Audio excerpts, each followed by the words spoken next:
Okay, I will now call to order this meeting, regular meeting of the Marin Local Agency Formation Commission on Thursday, April 14th, 2022 at 7:02 p.m. Olivia, will you please call the roll?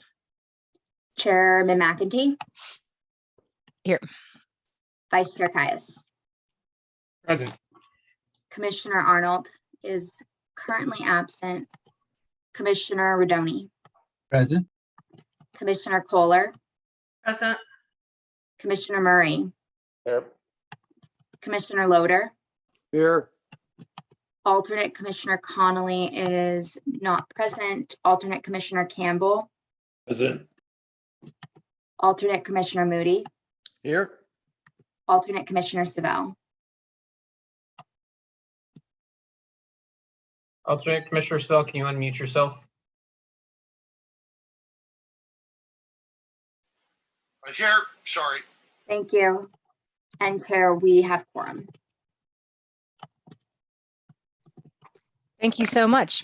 Okay, we'll move on to agenda review. Does any member of the commission wish to remove or rearrange any items on the agenda tonight? Okay, any member of the public wish to do so? There are no hands raised, no emails received. Okay, seeing none, we'll close public comment and bring it back to the commission for a motion. I move that we approve the agenda. Barbara Kohler. I'll second. Moved by Commissioner Kohler, seconded by Vice Chair Caius. Olivia, would you please call the roll? Commissioner Rodoni. Aye. Commissioner Kohler. Aye. Commissioner Murray. Aye. Commissioner Loader. Aye. Vice Chair Caius. Aye. Chairman McEntee. Aye. Motion passes. Thank you very much. We'll now move to public open time. This portion of the meeting is reserved for persons desiring to address the commission on any matter not on the current agenda. All statements that require a response will be referred to staff for reply in writing or will be placed on the commission's agenda for consideration at a later meeting. Speakers are limited to 3 minutes. Does anyone wish to speak for public open time? We have no hands raised. Okay, seeing none, we will close public open time and move to the consent calendar. All items calendared as consent are considered ministerial and non-substantive and subject to a single motion approval. Real quickly, there is a small amendment to the minutes. We accidentally listed Commissioner Judy Arnold as present, and that she was not present at the meeting. Okay. So with that correction, would anyone from the commission like to pull any of the items from consent? Would any of the members of the public like to pull any items from consent? There are no members of the public present. Okay, so seeing none, we'll bring it back to the commission for any deliberations or a motion to approve the consent calendar. I'll go ahead and make a motion to accept and approve the consent items with the correction that Jason mentioned to the minutes. Do you have a second? I'll second that. Moved by Vice Chair Caius, seconded by Commissioner Kohler. Olivia, will you please call the roll? Commissioner Rodoni. Aye. Commissioner Kohler. Aye. Commissioner Murray. Aye. Commissioner Loader. Aye. Vice Chair Caius. Aye. Chairman McEntee. Aye. Motion passes. Thank you so much. Moving on to our public hearing items. Item number 5, presentation of the West Marin Region Municipal Service Review Public Draft. I will yield to Deputy Executive Officer to present. All right, thank you, Jason. So we are exactly almost to the day, 12 months since the presentation of the last MSR that we put out. So I'm going to go ahead and share my screen for our presentation of this.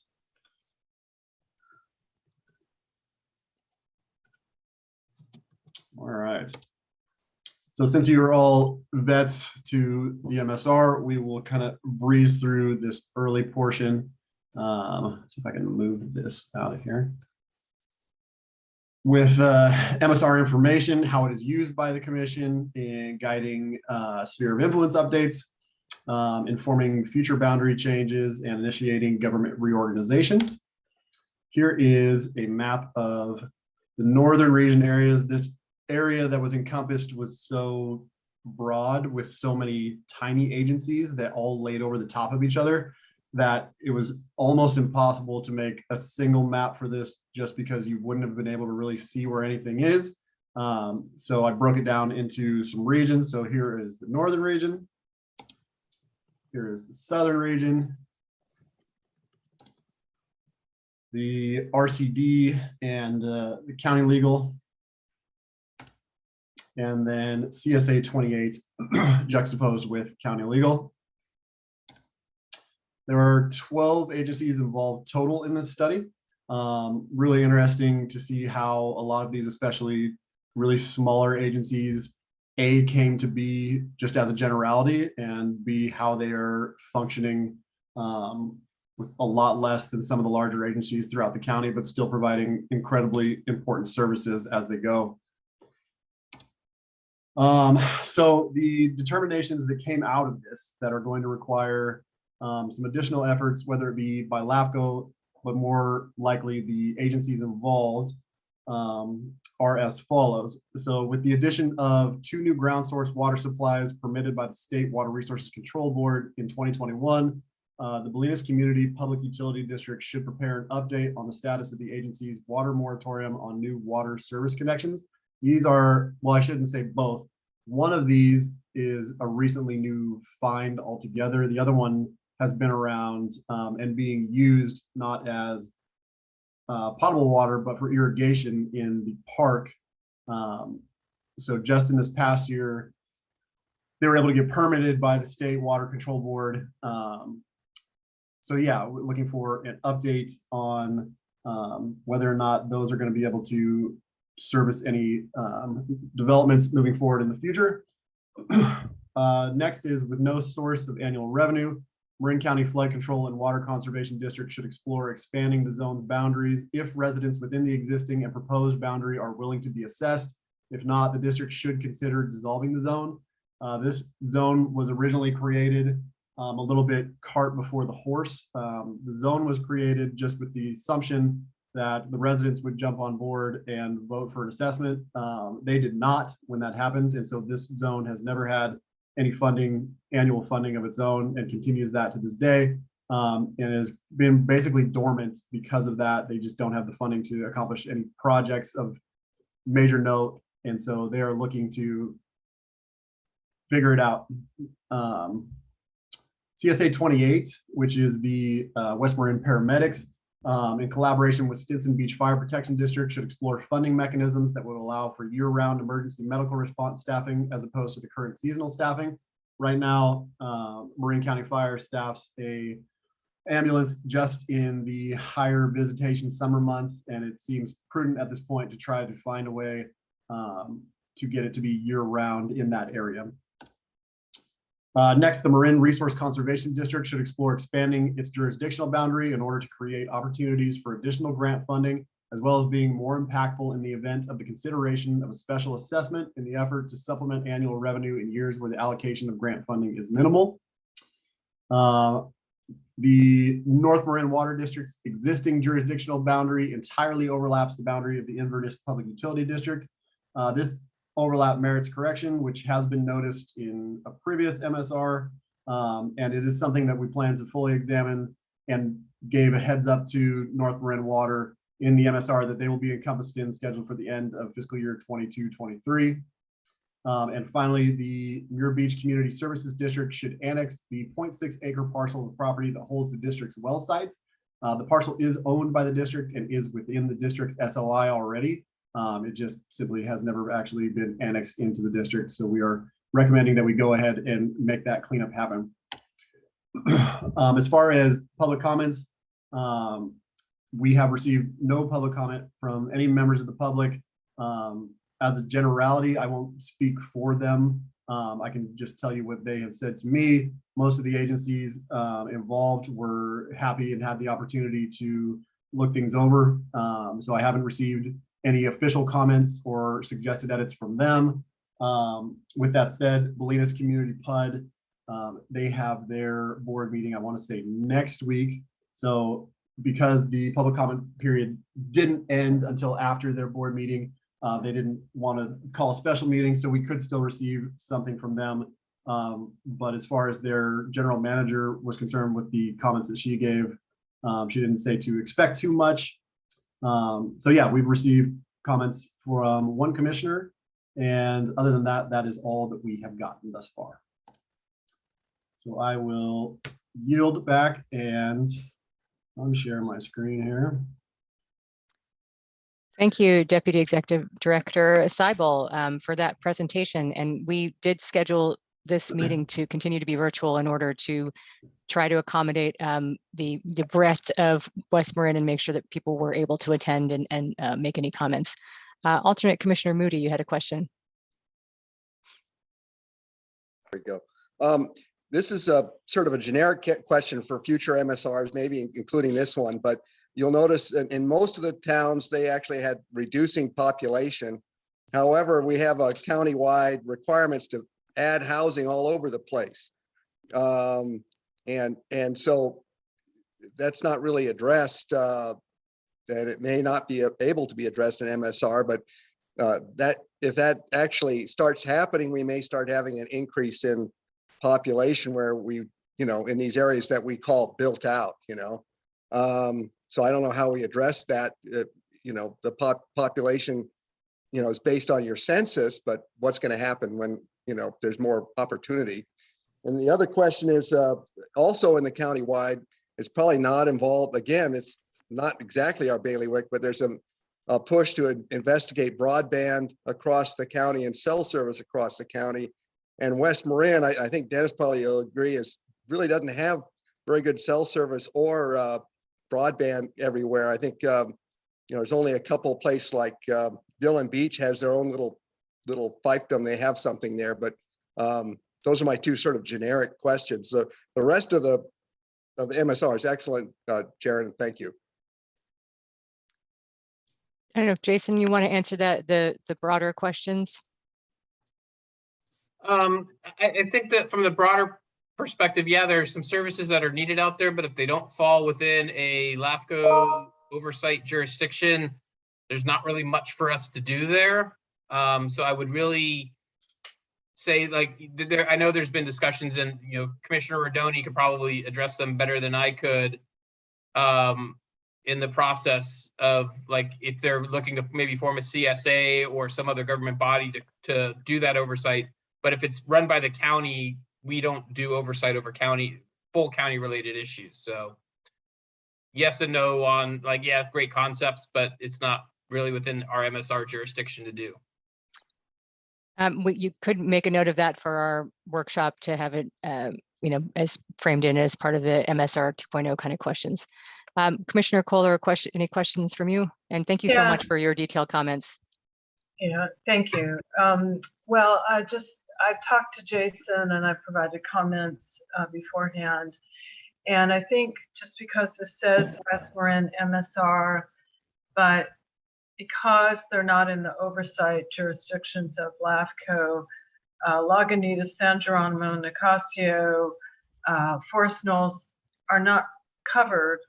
And I wonder if it would be a better idea to call it a coastal Marin MSR, or have some language in the actual document that explains. I'm not sure that how many members of the public will just be reading this, but we'll just explain that we're really only covering those agencies that we have potential or real oversight jurisdiction over. And the other thing, I pointed out, since this MSR was started a long time ago, there's variety of things that need changing, like who's the president of the board of supervisors.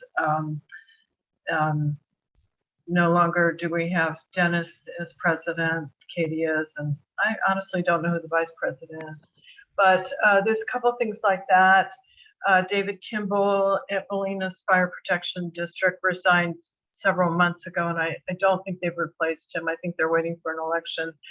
But so it would be good to just update those tables, and staff have that information. Also, who's the current vice chair of LAFCo.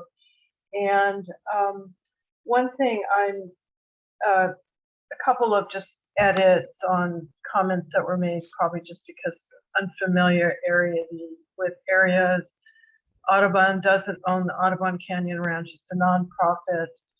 But just one other piece that I guess there needs to be some cleanup language when there's some discussion of MWPA, but overall, Marin Wildfire Prevention Authority, I think the MSR is excellent. I like all the recommendations that Deputy Executive Officer put in there. I think those are good recommendations. So I don't have specific questions, but really just should we have some language in here talking about the limitations of the MSR, that it doesn't necessarily cover what we all know of as West Marin.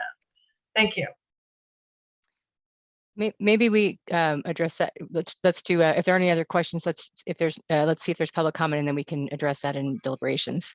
Before we get to public comment, I know Commissioner Savell was trying to raise his hand, but couldn't find the raised hand function in the system, so. Oh, and Commissioner Murray. Okay, alternate Commissioner Savell, and then Commissioner Murray.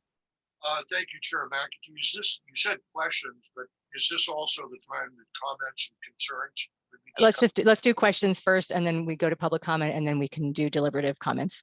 Okay, only question, just for clarification, is Marin LAFCo still accepting public comment through 4/29, is that correct? Correct. That's correct. Thank you, Chair. Commissioner Murray. Okay, so one of the things, as we've talked about in MSRs having like follow-up items, action plans, things to check in on, a quick summary from one MSR to the next MSR update, just so we can kind of quickly focus in on those issues. And, one of the things I think is important for Marin is the health, and particularly those that have mutual water companies. So in particular, I think we were talking last time we reviewed this MSR was the Water Mutual in Muir Beach not participating, perhaps even breaking state law, not providing documents that should be provided. Jaron, very detailed in terms of structurally what's there in Muir Beach, but I think this board, this group is a watchdog. We do provide that as a level of service of those things that we should trigger and let folks know that these could be dangerous in the area, and things that we recognize in the prior MSR that should carry over in terms of what have they done from the last time to now. So my question is really kind of just focused on that Muir Beach Water Mutual and documents that are available. And Yeah, is this something we report? I know we had some training that came up, pre-training for their officers, and I forwarded those through the EO's office to make sure that got out to the Water Mutual so those folks could be ready for this time around. Just wanted to see where we're at now. so I can't comment on where we are at that, because that wasn't an agency that was encompassed in this study. What I can say is that there are, I believe, 12 private water companies in the county. And I know that a notation was made in 2016 that one or two did not submit documents to LAFCo that they requested at that time. Again, because those were not agencies that were encompassed in the study, that isn't something that I tapped into. I don't know. I would defer to Jason on whether or not that's something that should be dug into down the road. But yeah, just as far as this study and the work that I did on this are concerned, it did not involve that. Yeah, we can always go back. There is a law where they have to present some documents. I haven't really checked into that in a while, but we can definitely look in to see what they're supposed to be doing and make sure all the water agencies, all the private water agencies are giving us what they're supposed to be giving us. Thank you. Yeah, when we look at our strategic plan, we may want to look at that in particular, Marin, and how unique that is. Thank you. Vice Chair Caius. A question for Jaron or maybe Jason. Do either of you happen to know whether any of the agencies that are part of this MSR are going to have agendized items to review this publicly prior to the 29th? I believe, from what I've been told, just Bolinas Putt.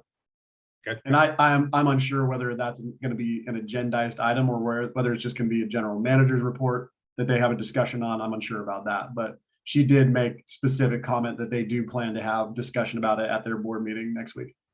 Okay. And I will add the flood zones one of the flood zones, I believe, is having a meeting sometime soon or had a meeting, and they were going to be bringing this up with them. And the Resource Conservation District, I don't know if it's going to be an agendized item, but I know has had discussions, their general manager has had discussions with some of their board members about stuff that's in our MSR, because we do make some comments about theirs as well. So it is being discussed. I don't know if it's an official agendized or not. That's up to the individual district to decide. And they don't really report back to us other than the one that did to Jared saying that, hey, we're going to be on this agenda, but they didn't invite us out to participate in the meeting either. So.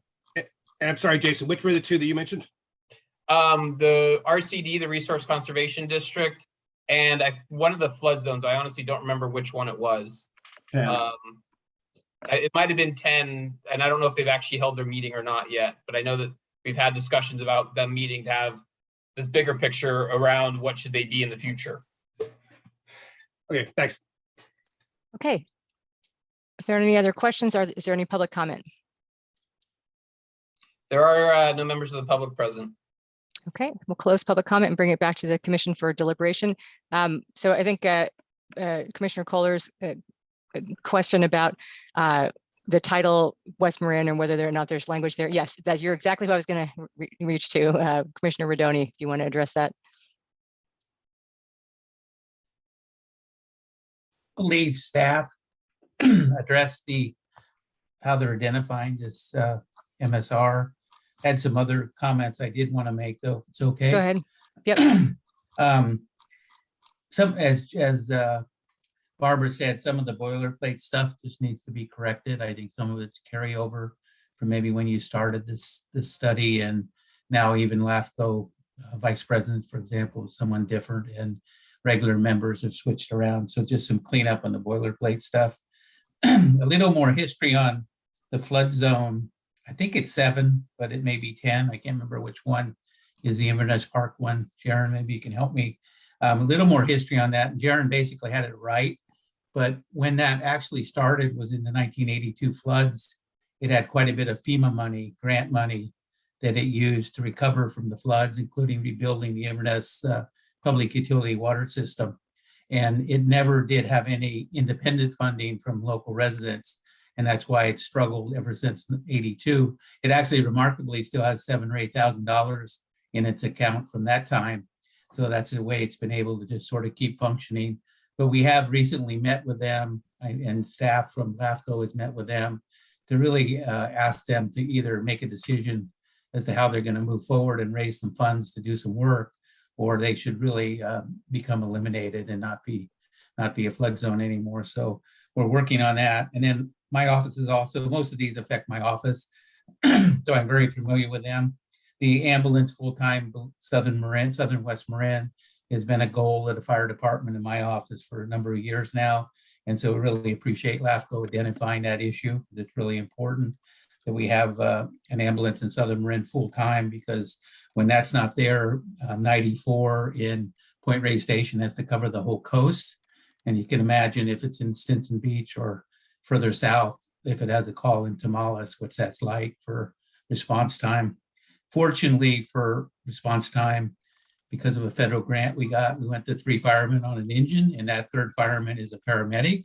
So actually our residents are getting identical services that they would get when that fire engine pulls in, that they would get from an ambulance. They just might wait for transport a little longer. So that's the good news. But we still need that ambulance in Southern Marin.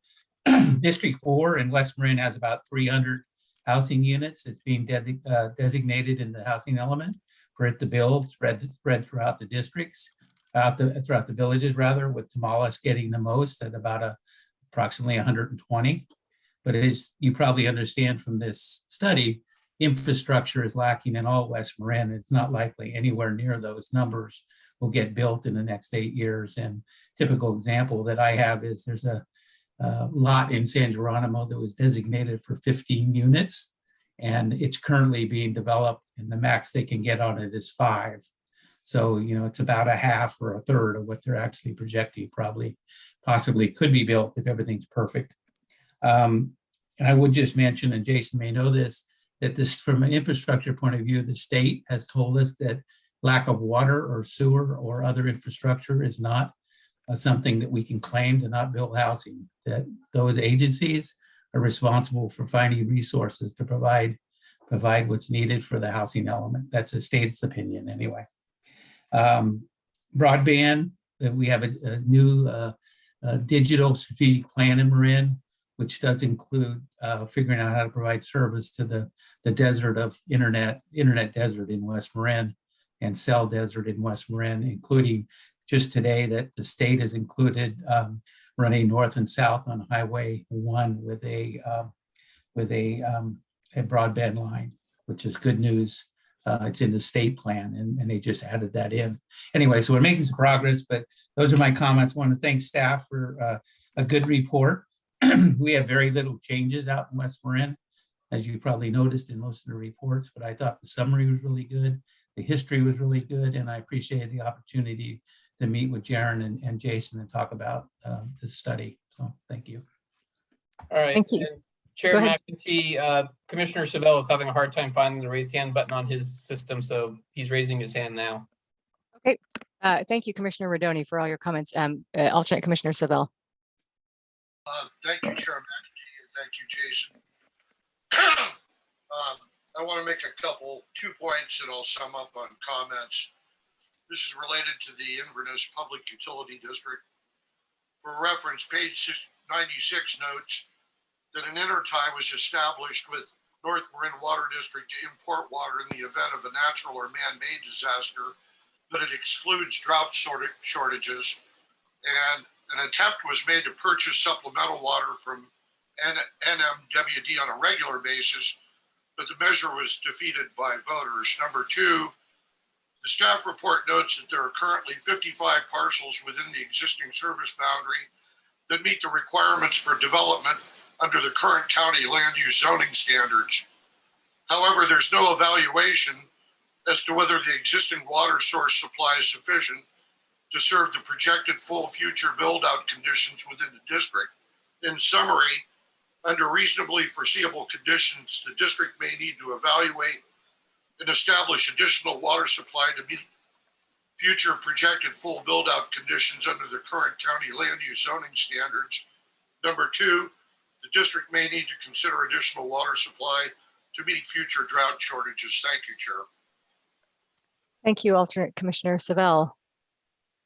Any comments from staff on any of that? I think the one thing on the naming issue, that Commissioner Kohler brought up, I will say this: that was the name that was handed to me before I started. I really don't care what we call these.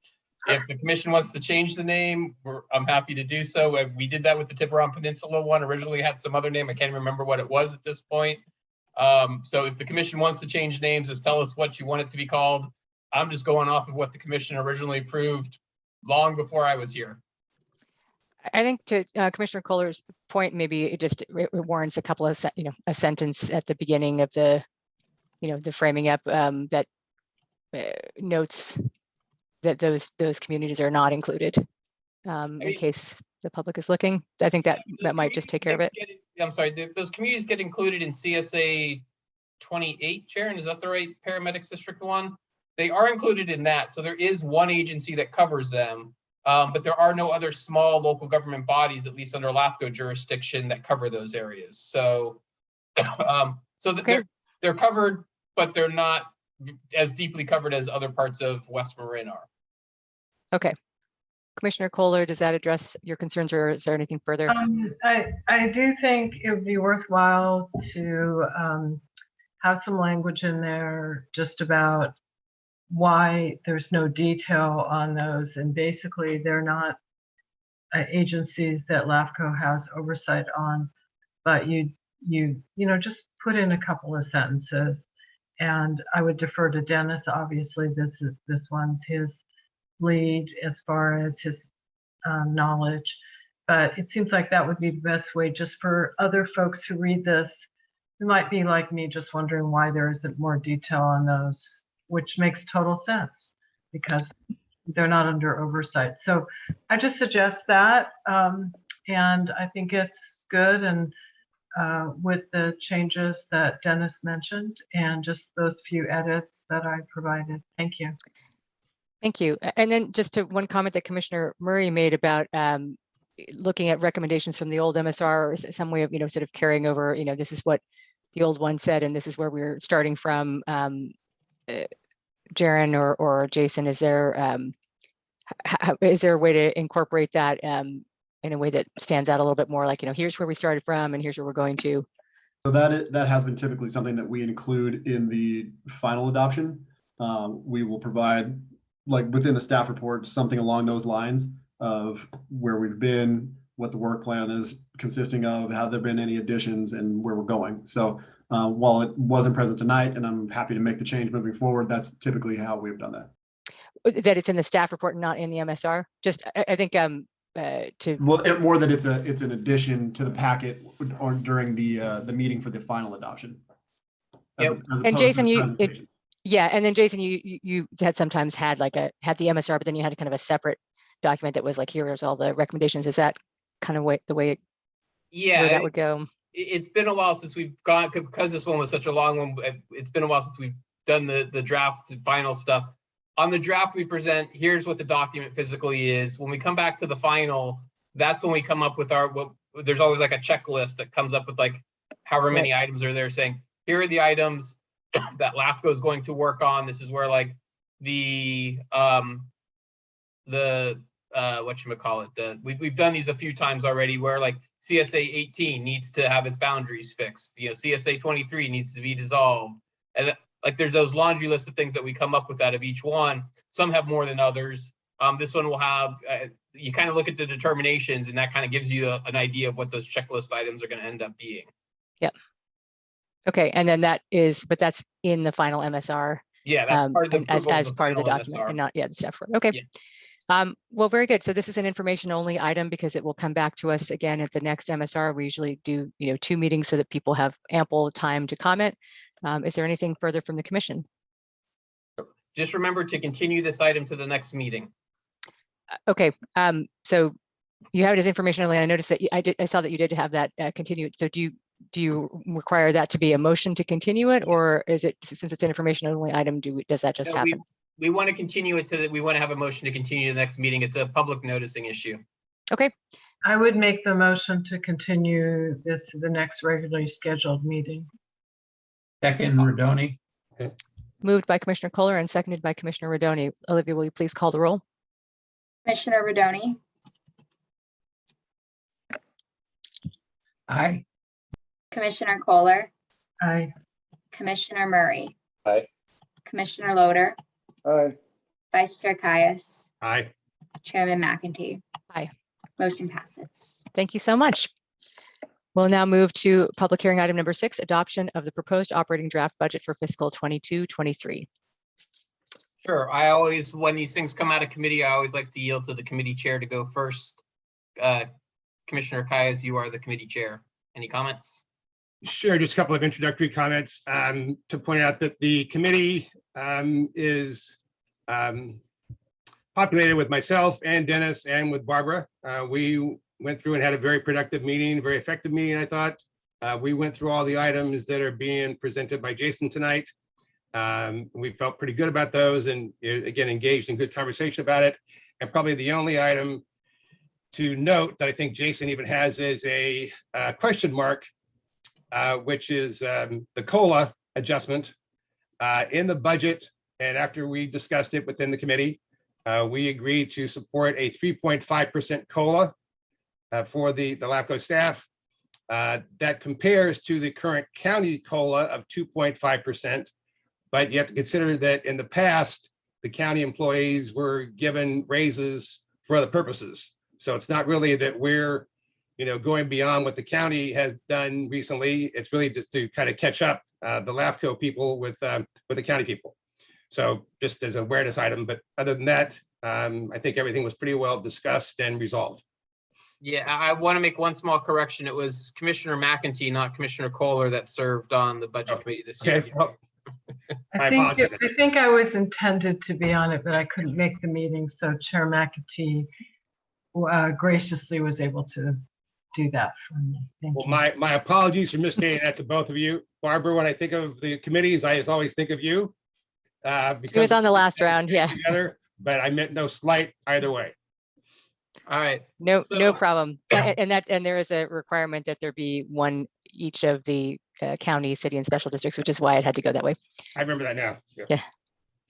Yeah, so just to give a very high level view of things, in the packet, you will have what I think is probably the most important part, which is the chart that shows how much our current budget is, how much we're proposing in the draft budget. One comment I always like to make is the draft budget should always be the highest amount. Every year, it has come down a little bit from what we put in the draft budget. Once we get better numbers, better understanding, the most important line item, of course, being the salary, but also, if we get another application in, that's, for lack of a better term, if it's your average application, that's another $3,000 that gets put in the carry forward balance. And then we reduce the agency contribution amount by that same amount. So it's, you'll see that the numbers will fluctuate a little bit, but they should be pretty close to what we're looking at. The biggest line item in the question for tonight is what do we do for COLA increases? As probably all of you have been hearing the last couple of months, the CPIU has gone up incredibly high. They just came out with numbers yesterday that show, nationally it's like 8%. Within the state, it's 7 point something percent. The county is giving a 2.5 COLA. The number I present allows for a 3.5. It could actually go higher if you wanted to. I did give ourselves a little bit of leeway if you wanted to give more than that. And then there's also step increases and, performance bonus, folks who do well in their jobs having that ability. So you have the ability. That's the one question on the salary line item I would want the commission to talk about is what should the COLA amount be? As Commissioner Rodoni pointed out during the committee meeting, that like TAM is giving a 3.5% COLA increase this year. And the county is giving 2.5. So there's some numbers there that are not everyone's consistent. And staff is of course requesting that we pay attention to inflation and try and help staff out with the higher cost of living that is occurring now due to inflation. The other line items, benefits, we always have a little bit of an increase there. Pension is actually going down mainly because they had a really good year, and luckily MSERA is being smart about it. They had an extremely good year, but what they're doing is taking that extremely good year and spreading out the extra money that they above what they were expecting to make out over 5 years. So we should see it as a way to try and have a stable pension amount instead of dipping it way down and then coming back the year after that and shooting it back up again. So hopefully we'll see a few years of a little bit less pension contribution needs based on how the stock market and the other investments the pension fund has done. And then the biggest percent increase one is really the membership and dues, and that's almost entirely in the system because we have not been paying for Marin MAP for the last 2 years. They gave a reset. They had enough money in their reserves and with COVID, they said, hey, we're not going to make anyone pay because some agencies needed that money. But they're now taking that COVID break off and they're saying, we've got to go back to our original number so we can pay our bills. So percent wise, they're going up 60% for that one line item, but that's all due to basically Marin MAP increases, us having to pay back the amount.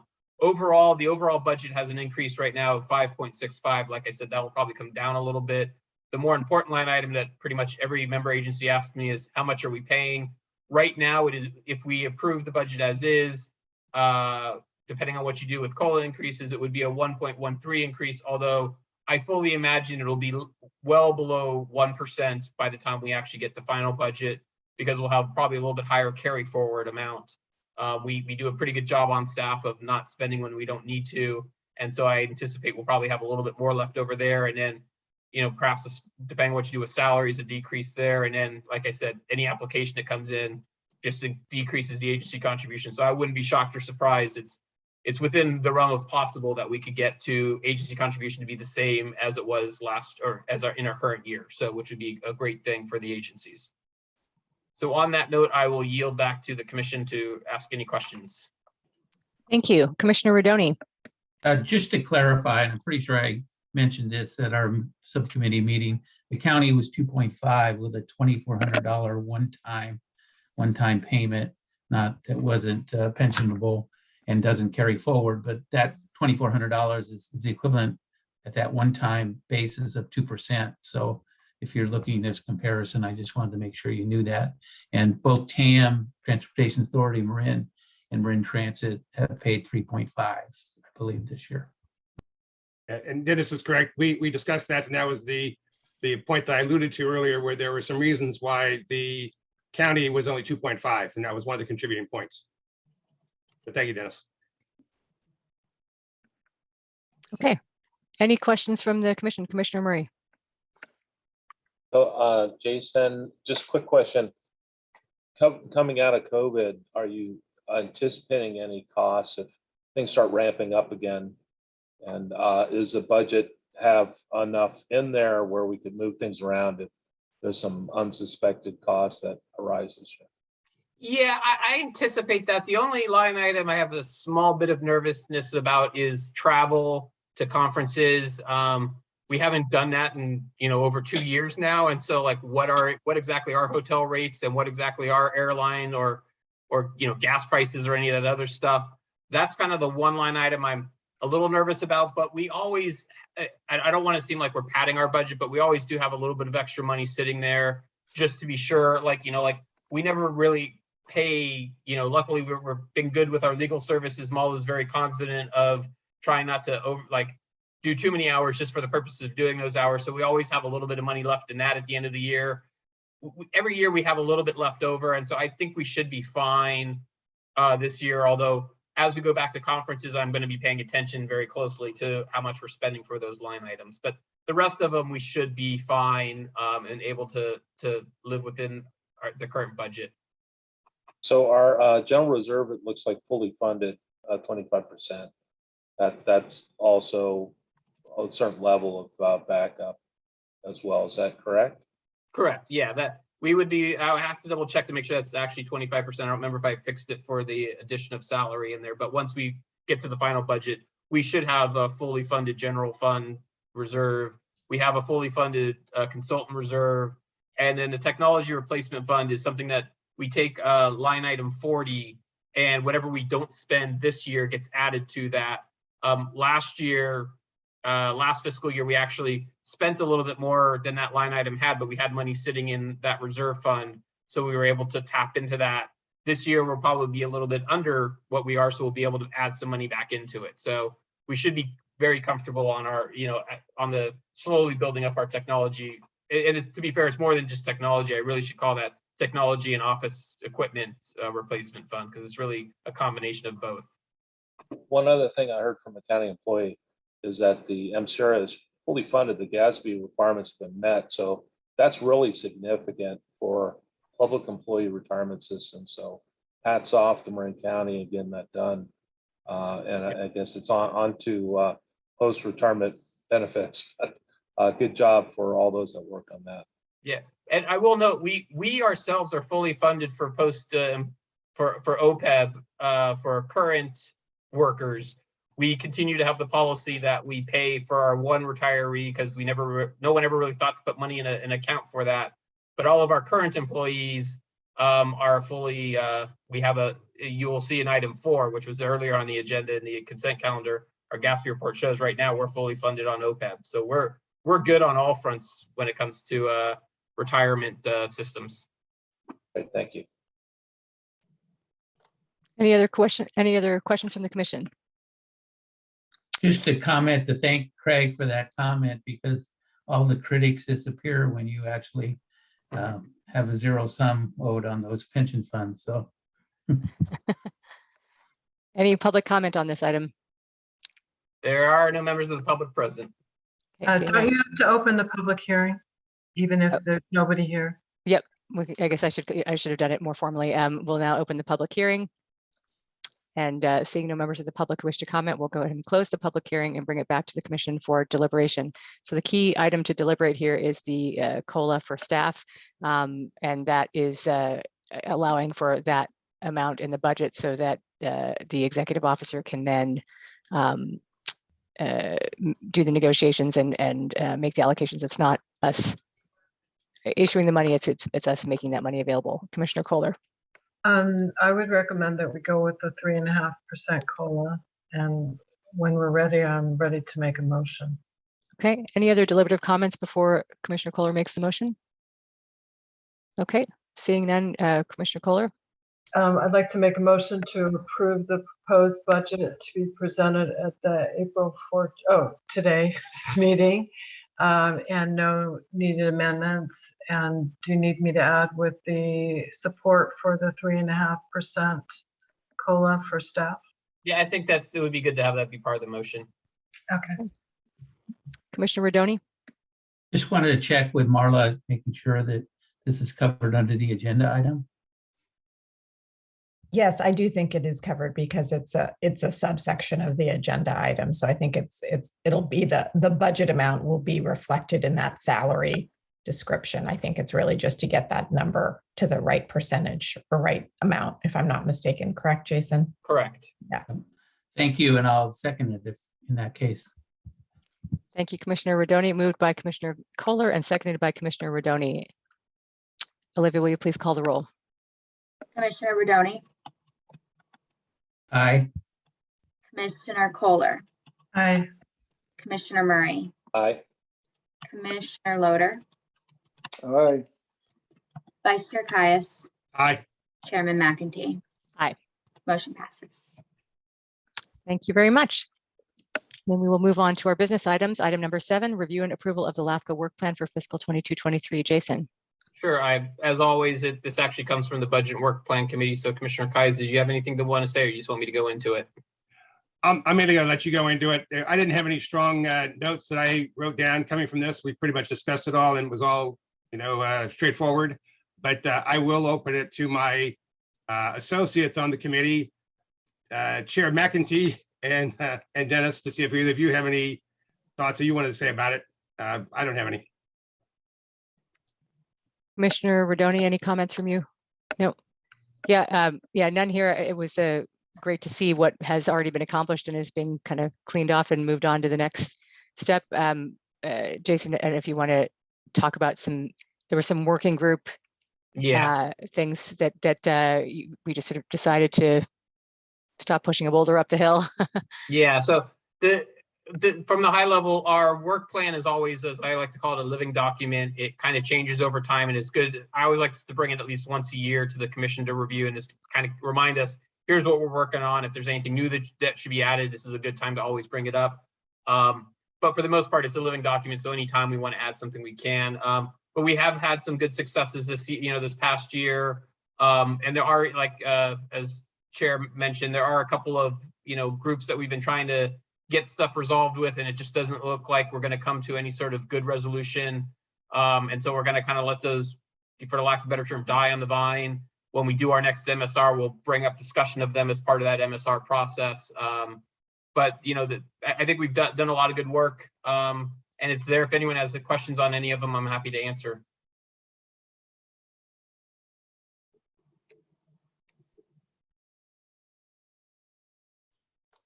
Commissioner Murray?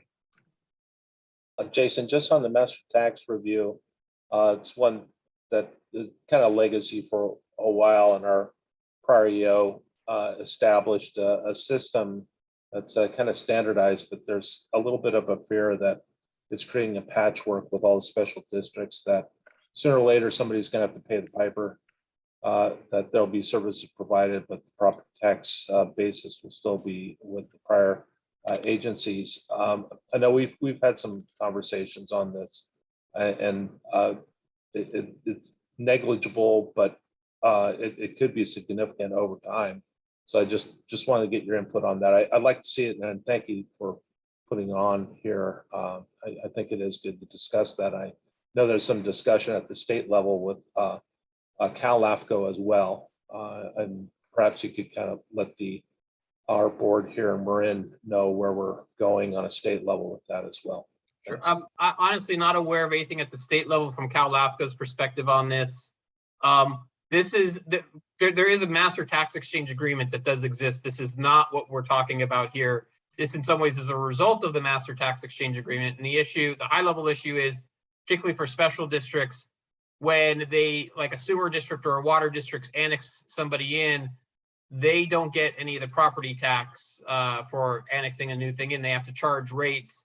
And what ends up happening is a lot of those agencies they get some money from property tax from everyone else, and they offset what they charge for the non-property tax part of their bill for their annual rate.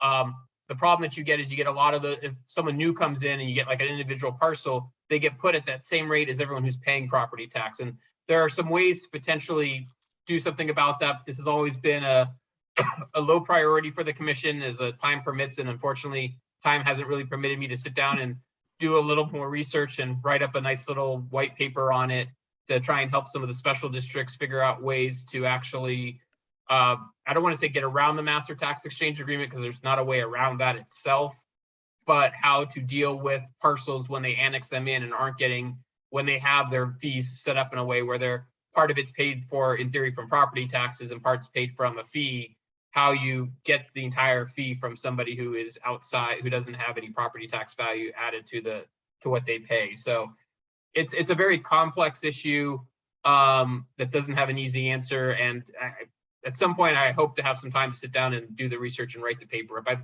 done a little bit of research, talked to like Roy Given and stuff like that. So I have some thoughts in my head. It's a matter of just getting all the facts correct and putting it on paper.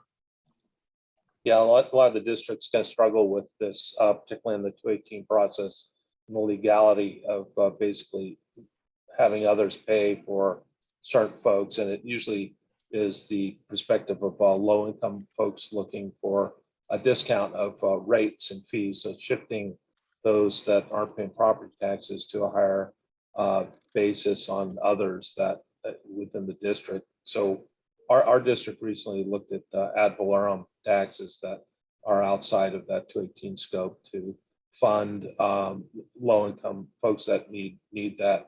So again, I appreciate being on here. I think we should spend more time and work on this and see if there's really good solutions. Thanks, Jason.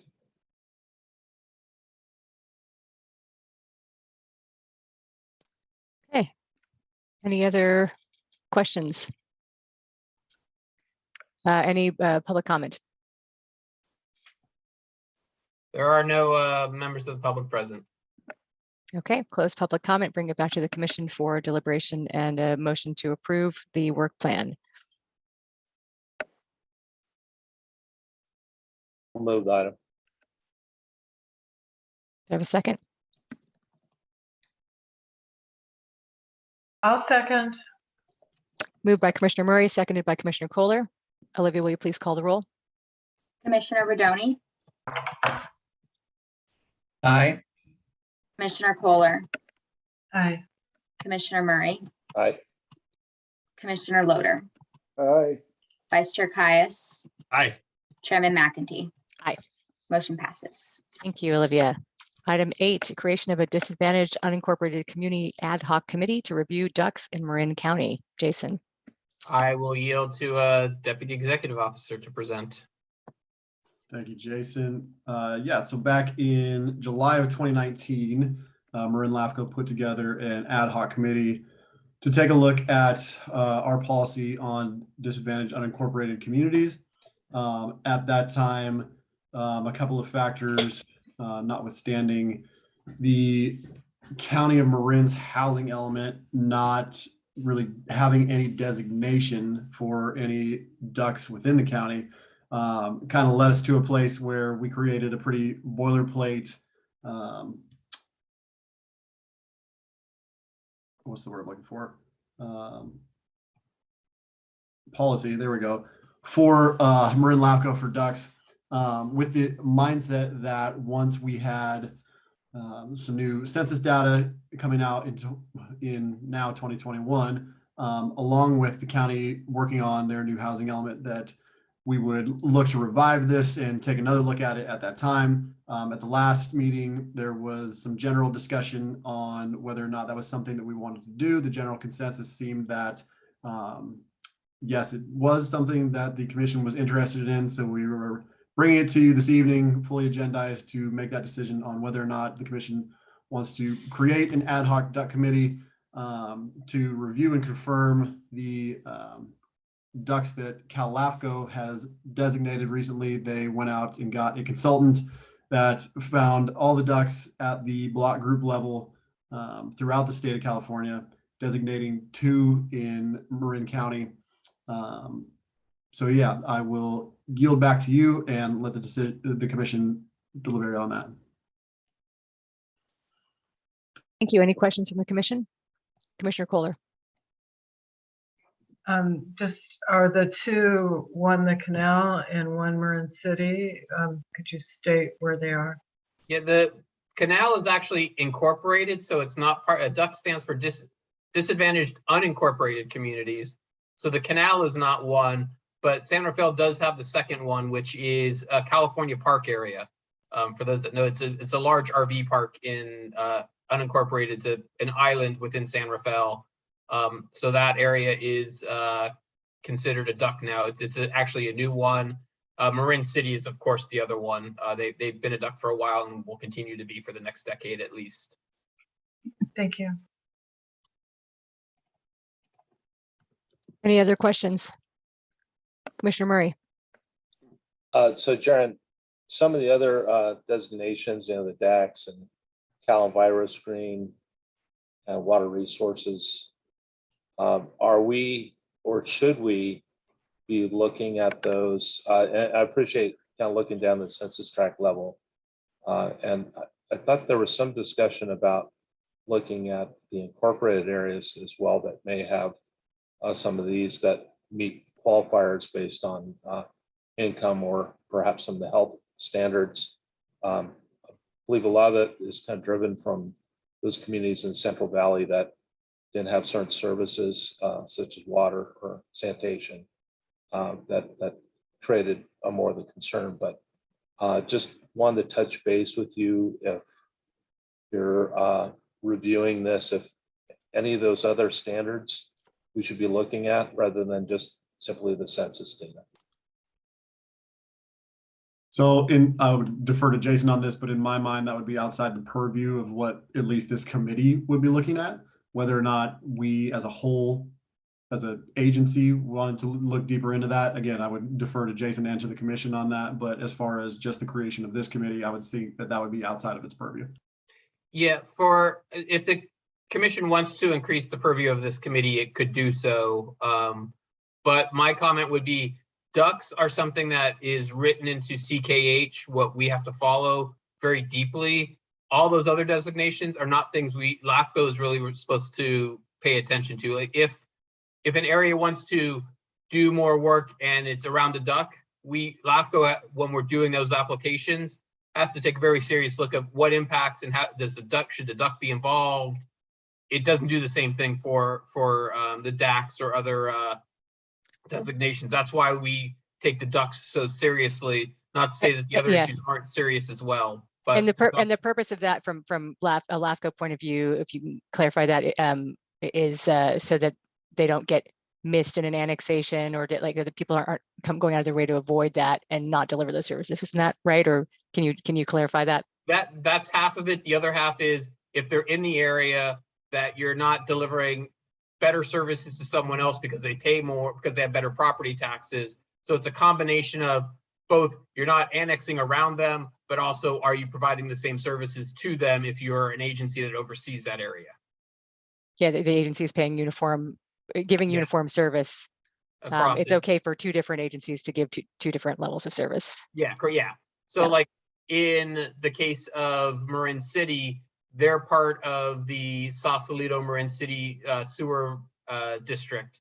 And so if the sewer district were to do something in Sausalito, but not provide that same service in Marin City, we would have an issue with that.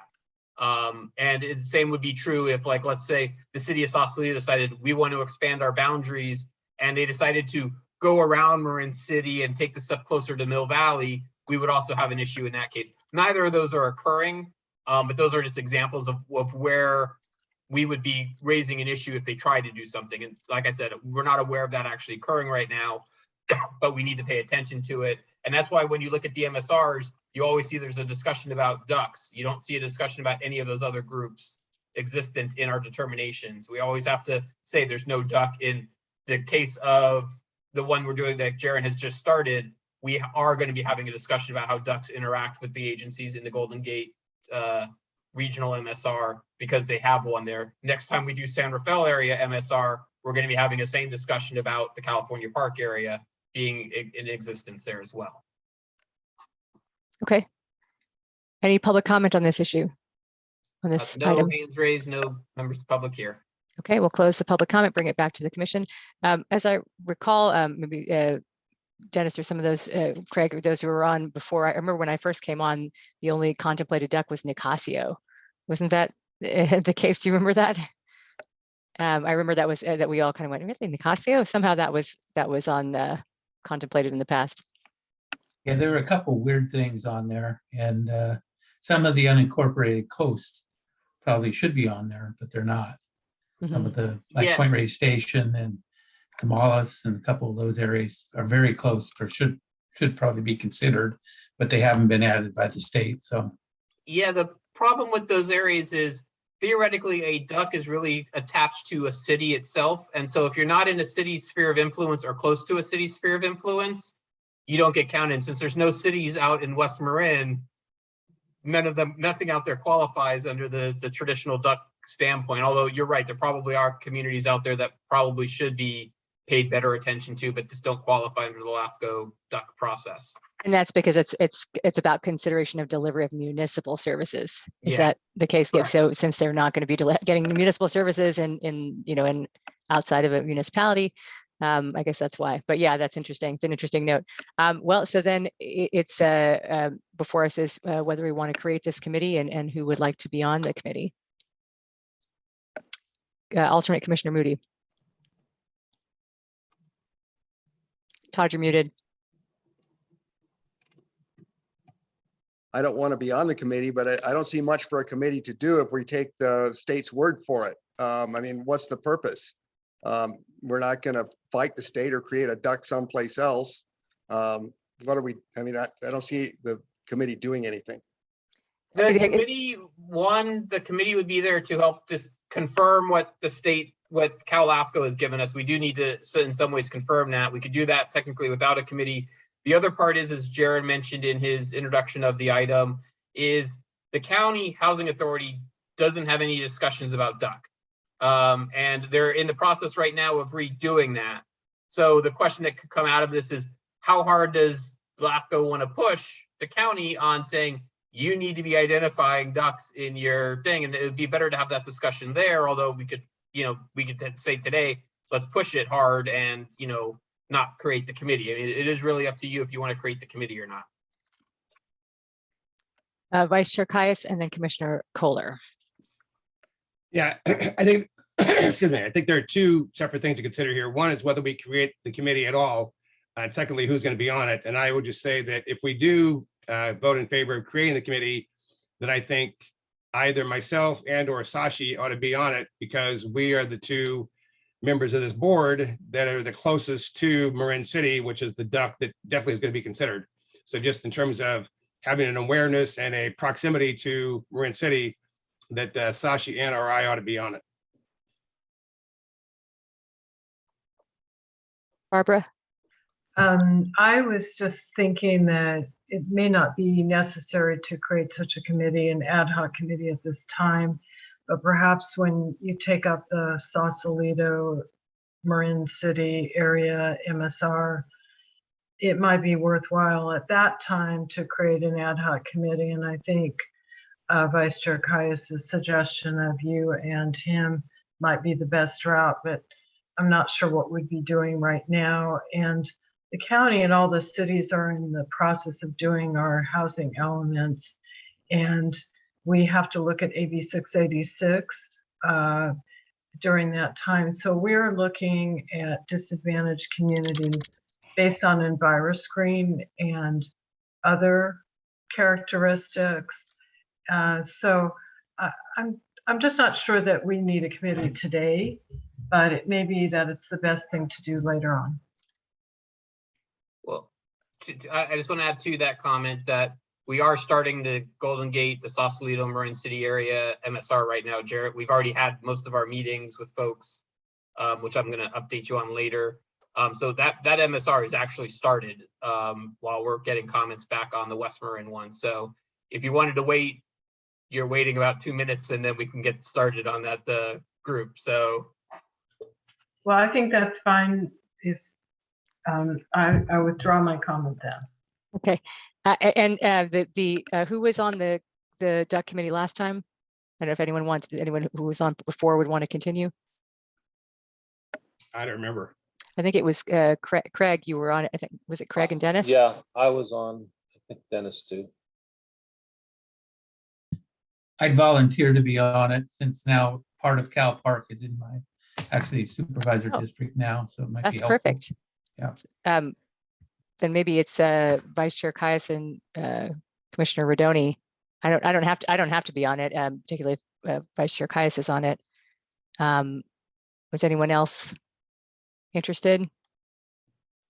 Yeah, I'm more than comfortable working with Dennis on it. And just for the record, since it's an ad hoc, it technically doesn't need 3 people on it. You just can't go to 4. So if Yep. only 2 Okay. people wanted to be on it, that works as well. Perfect. And I think that this is this is a committee that doesn't maybe need to meet more than once or maybe twice. So it's a small scope, especially since people know what the history of all of it is. Okay. Does anyone want to make a motion to create an ad hoc committee for a disadvantaged unincorporated ad hoc committee? I'll make the motion that we create the ad hoc committee for ducks and that the members be myself and Dennis. Very good. Second. Commissioner Loader, is that?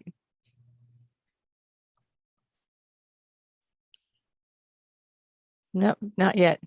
I can Keep second trying, it Larry. if you can't get it done. This one. Oh, here we go. Larry, you're there. You're good, you're good. What? Are you seconding the motion? Yes, Okay.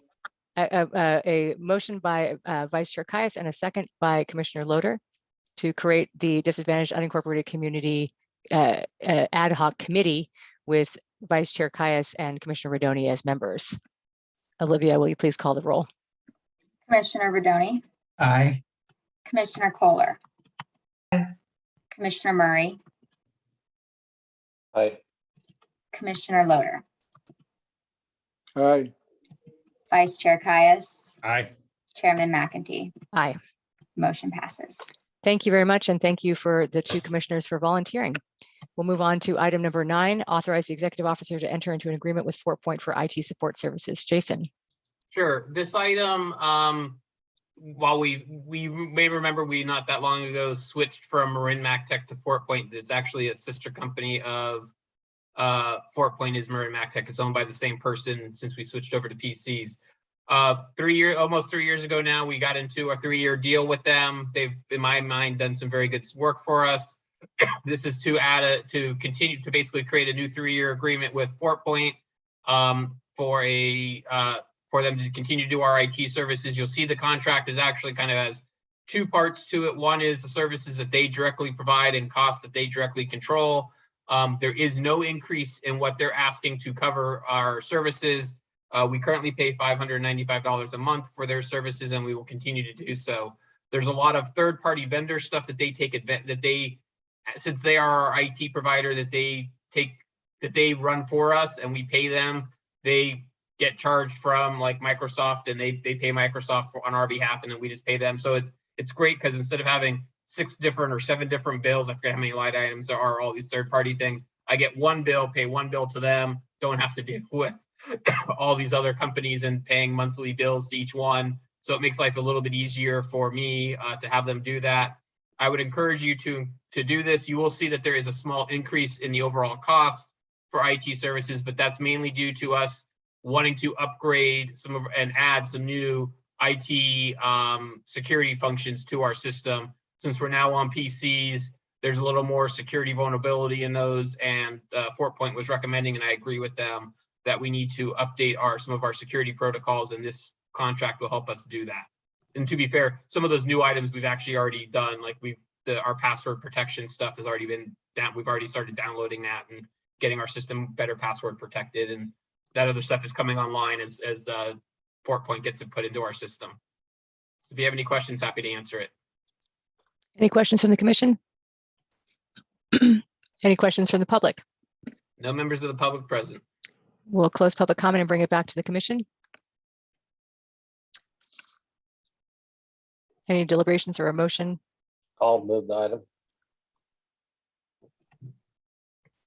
Second, I'll second.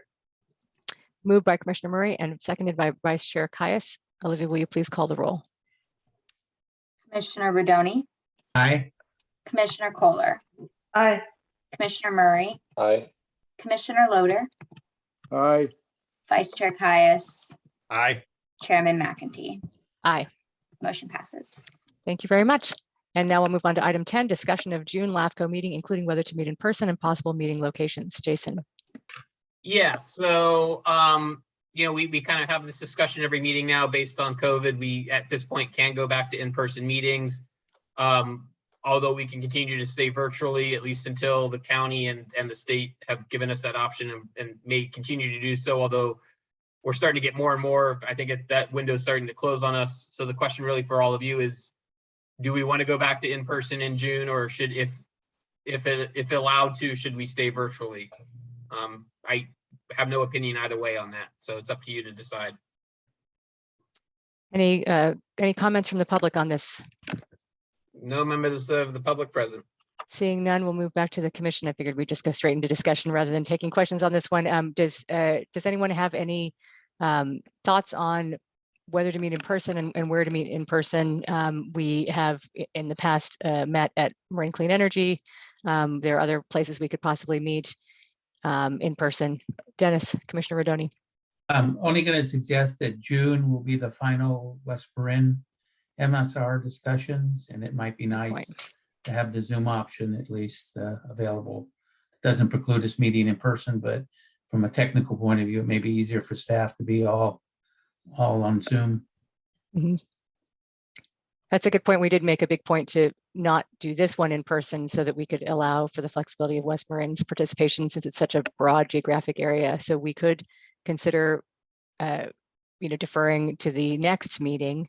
Jason. Yeah, I'm sorry. We officially did this meeting virtually because of social distancing suggestions by the county, not because of any other reason. Yeah, thank you. That's the, yeah, definitely. That is the official reason. But it was an additional benefit to have there be support for West Marin. So, so Jason, to that point, or maybe Mala, would we have the option to not go in person for that reason? We can only not go in person for the health and safety social distancing, which we still have that potential to do for June if the commission so desires. As you mentioned, there's the added benefit given the MSR. Dennis, you still have your hand up. Did you have something else to say? Oh, okay. So Mala, can you just tell us from a legal standpoint, if the emergency order is extended, then what happens versus if the emergency order is not extended? So I should clarify from comments I previously made that the declaration of emergency the governor made for the state, it has no expiration date. And it's my understanding there's no desire to terminate it anytime soon, given the governor's plans with smarter and the potential for variants to come back. So what we have to keep looking at is whether there are social distancing requirements or suggestions from local officials. The county has continued to recommend social distancing. That may change in the future, is from what I understand from Jason and his contacts with the county health officer. But as long as the state continues to recommend social distancing, we still have that potential to keep utilizing Zoom. But if there is a preference to meet in person, we can also do that. Commissioner Kohler. I just suggest that for right now, we stay with the virtual for the June meeting for the social distancing and the added benefit so we can finish up this MSR. It's also kind of difficult to find places that you don't have to pay a lot of money to rent. And MCE, which I sit on the board of, is still not talking about going back in person. And so I'm not sure how available their room will be. So I just suggest that we just stay with June virtually and then take it up again. Okay, Commissioner Murray. I concur to consider August if we should reconvene together as a group. So what I'd heard is the county health officials indicated we need to mask up through May with certain applications. So this may be continuing. We may not have a opportunity to reconsider this prior to the next meeting. I think Dennis's comments are well warranted, as well as Commissioner Kohler's. So I would also be in favor just to extend this until our meeting in August. Is that roughly the, whatever, I'm seeing everybody kind of nod. Okay, so it sounds like what we'll do is then keep the June meeting virtual, and then potentially add the same item on the June meeting agenda so that we can consider whether or not to go in person in August. Do we need a motion for that, Mala? No. We have consensus.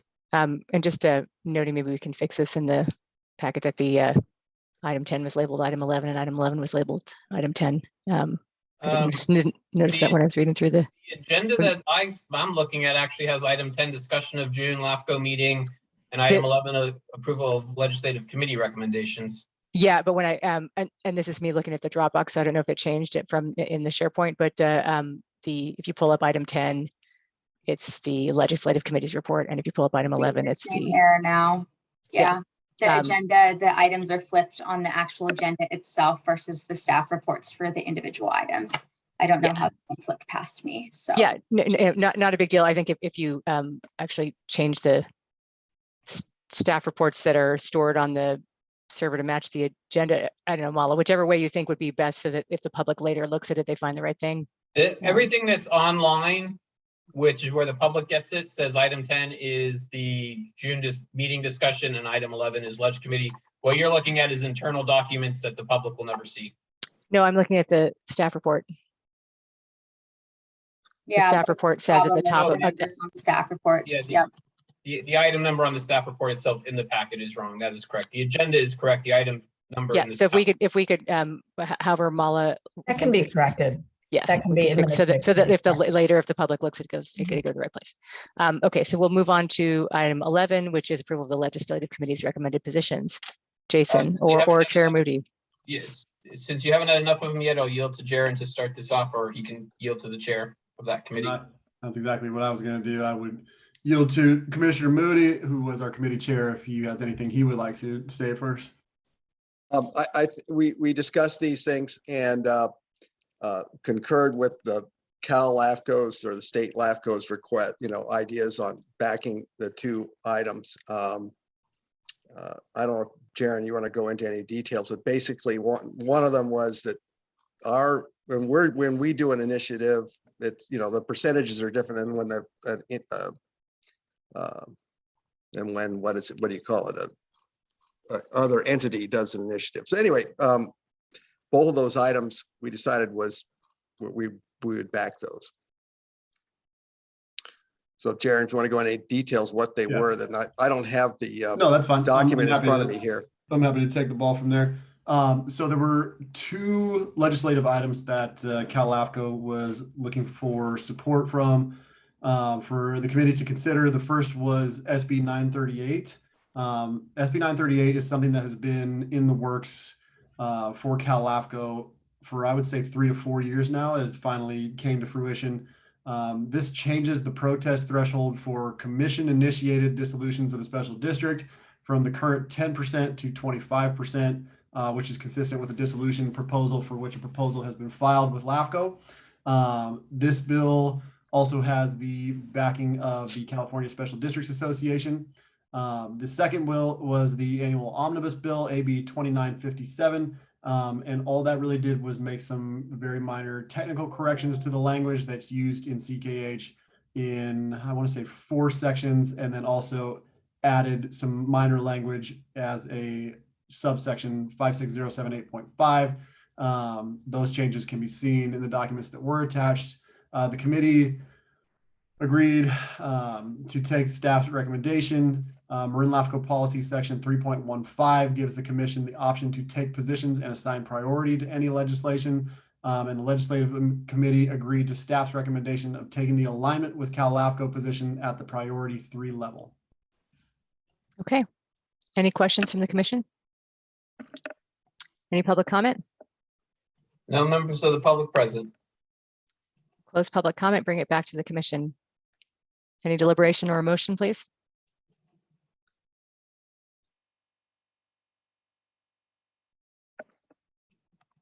I'll make the motion to go along with staff recommendation to follow the new guidelines as articulated by Jaren. Do I have a second? Guess as an alternate, can I second it? Anyway, No. You cannot, okay, that's what I thought. unfortunately, Chair Moody. I'll second it. Okay, Vice Chair, moved by Vice Chair Kaya, seconded by Commissioner Kohler. Olivia, will you please take the roll? Commissioner Rodoni, Aye. Commissioner Kohler, Aye. Commissioner Murray, Aye. Commissioner Loader, Aye. Vice Chair Caius, Aye. Chairman McEntee. Aye. Motion passes. Thank you very much. Thank you, members of the committee, for serving. Executive Officers Report, Jason. Yeah, sure. There's 2 items on the agenda for discussion and then 3 that are just kind of updates for you to be aware of. First off, a budget update.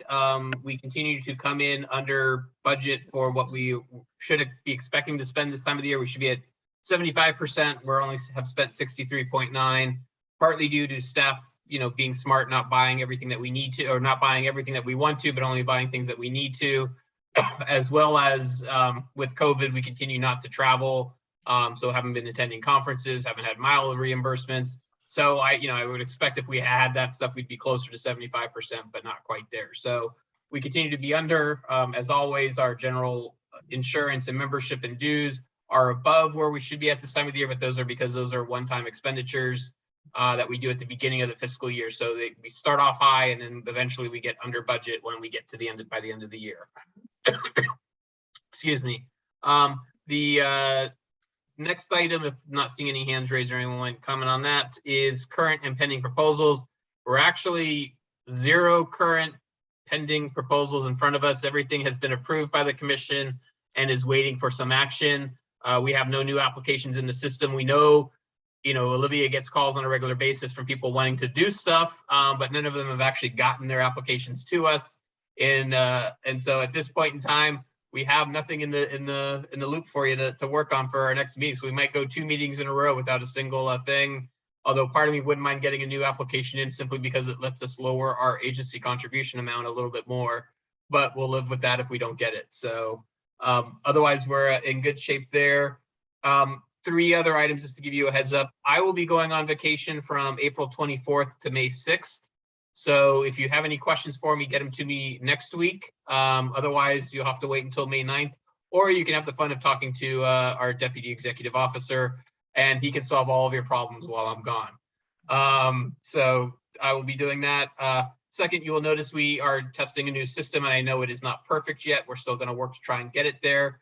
The SharePoint system, I don't need to hear your comments tonight during this meeting, but I do want to hear your comments. If you can get them to me and or Olivia, when I come back from vacation, we're going to take everyone's comments that had issues. If it was a good experience, we want to hear that as well.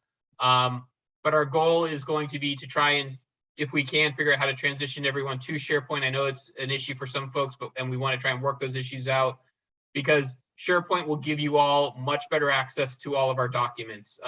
If you wanted to go back at this meeting and say, hey, what happened last year at last year's budget meeting when we were discussing proposed budgets, how do things compare? With SharePoint, we can set it up so you can actually look at this year's budget memo, and you also have the ability to go and look at last year's budget memo without even thinking twice about it. Or if over the weekend you realize, hey, I want to contact a fellow commissioner, I don't have my committee roster handy, SharePoint, we have it in the folder where you can actually go and get the committee roster and call up your fellow commissioner, as long as you're not violating the Brown Act, talk to them about whatever it is you wanted to talk to them about. So we do really want to try and get folks transitioned over to SharePoint. It's a better theoretical system to use. The question is it better practically for you to use? And that's what we're going to be working out over the next few meetings to see if we can get it to the practically better for you to use side of things. So please get us your comments and we will continue to work on that.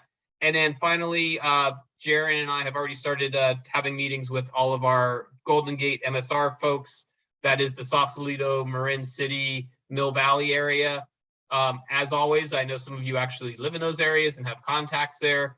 Please get any public members we should be talking to, key community groups. I always like to say any key non-elected officials, elected folks we can talk to in different ways, but we just want to get folks from the community to talk to them about what's going on. We've already talked with Supervisor Moulton Peters, so she's working on, from a supervisor's level, her list. But I'm looking at the 2 or 3 of you who live down in that general area and know folks down there. And even if you don't live in those areas, but know folks, get me those general public member, organizations and groups, and we'll happy to talk with them about the upcoming MSR.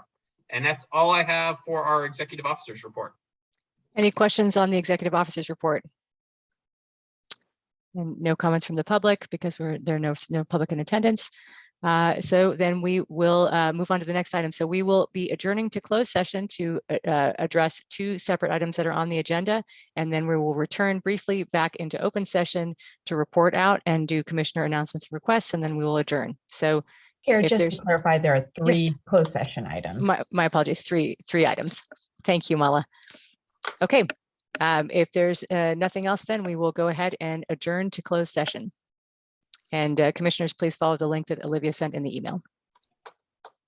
Thank you very much. We're returning now to open session. Mala, did you want to do the report out? Sure, happy to, Chair. I just wanted to note that we have 2 agency designated representatives for the labor negotiators. It's the chair as well as Commissioner Rodoni, and they will be following up with the executive officer.